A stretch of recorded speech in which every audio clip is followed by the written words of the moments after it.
B Street. I got into B Street because we couldn't believe a movie was coming out about the culture. I'm doing it because I'm working with Nas now on I'm working with Nas on the Beat Street musical, which we're working on, right? And when I wanted to bring someone in to work on it, he said, "No, he ain't hip hop," and I'm like, I mean, and you can't, I can't question Nas because Nas is he is hip hop, but I'm like going, there's different forms of hip hop. I mean, he ain't old school hip hop, but there is new hip hop, and we don't want to leave those people out. We don't want to leave the new heads out when we make this musical. I mean, we want to tell the story of the original b-boy culture and how it happened, but then you also want to, make it friendly for people who now have taken hip hop and made it into something new. We're talking about how many generations, man. We're talking now hip hop. If you say it started 50 years ago, how many 52. how many generations of kids have come and been part of hip hop? So of course it's going to change. It has to. If it doesn't grow, then it's it's just old music. So I'm not judgmental. I may hear something. I may go, oh, I don't like that because I just don't like it. But I'm not going to say, oh, that's not hip hop. But I mean, a lot of the old guys are very judgmental on it. I'm not. Right.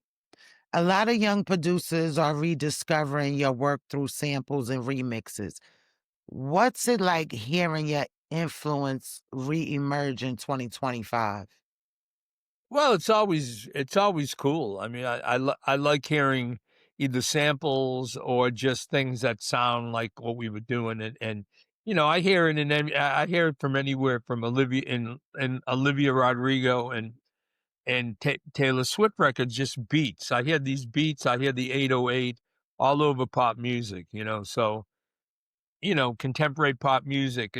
A lot of the artists are using sounds from the 808, and obviously, I made that 808 film, which is now over 10 years old, but it was trying to show the history and just sort of let people see where that sound came from. And there were plenty of people right after I used the 808 that used it also to really great success. Jam and Lewis, for sure. The Beastie Boys, LL. So it was rap. Then Pharrell took it on, and all these people are in that film. If you can track it down, it's interesting because it just shows the difference between people who would use an 808 and people who wouldn't. If Mm. you had to be an open thinker to use an 808 because it didn't sound like drums. It sounded like something. It sounded like an 808, not drums.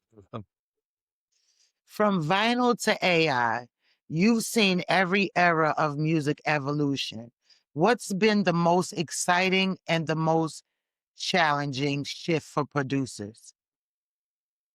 I don't really think there's any. I mean, basically now you have so much more control over what you want to make, and obviously with AI, which is insane. I've sort of looked at it, and it's sort of it's a great tool, but it's also very scary. What it can spit out. You can play something, and then it's just nuts. But I mean, the whole thing with producing, producing changes with technology. So before there were drum machines, then you had to go in with a live band, and then there were drum machines, and you didn't have to go in a live band. Now there's AI, you don't have to go in with anyone. But I mean, I think that it isn't gonna, it shouldn't take over, but it should be used as a tool. I think AI can be used as a tool. I definitely agree. Worldwide Entertainment TV is back, where culture live, legends rise, and stories matter. Catch us on Brooklyn Free Speech HD or stream worldwide.